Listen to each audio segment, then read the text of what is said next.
ప్రపంచంలోనే అతిపెద్ద doctor BR Ambedkar విగ్రహ ఆవిష్కరణ జరిగిన రోజే సామాజిక న్యాయానికి మరో అడుగు పడింది. రాష్ట్రంలో శుక్రవారం మరో చారిత్రక ఘట్టానికి రాష్ట్ర ప్రభుత్వం శ్రీకారం చుట్టింది.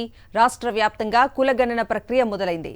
గ్రామ, వార్డు సచివాలయాల ఉద్యోగులు, వాలంటీర్లు ఉమ్మడిగా సచివాలయాల పరిధిలో ఇంటింటికి వెళ్లి కులాల వారీగా ప్రతి ఒక్కరి వివరాలు సేకరిస్తున్నారు. 10 రోజుల పాటు ఈ ప్రక్రియ కొనసాగనుంది. ప్రక్రియ మొత్తం పారదర్శకంగా ఆన్లైన్ విధానంలో చేపట్టేందుకు గ్రామ, వార్డు సచివాలయ శాఖ ప్రత్యేకంగా రూపొందించిన యాప్ సాయంతో ఈ ప్రక్రియను చేపట్టారు. శుక్రవారం ఉదయం రాష్ట్రమంతా ఒకేసారి ఇది ప్రారంభం కాగా మొబైల్ యాప్లో సాంకేతిక సమస్యలు రావడంతో కొన్ని చోట్ల వివరాల నమోదులో ఆటంకాలు ఏర్పడినట్లు అధికారులు వెల్లడించారు. తొలి రోజు రాష్ట్ర వ్యాప్తంగా 5,34,160 కుటుంబాలకు గాను 10,22,764 మంది సభ్యుల వివరాలను సేకరించారు.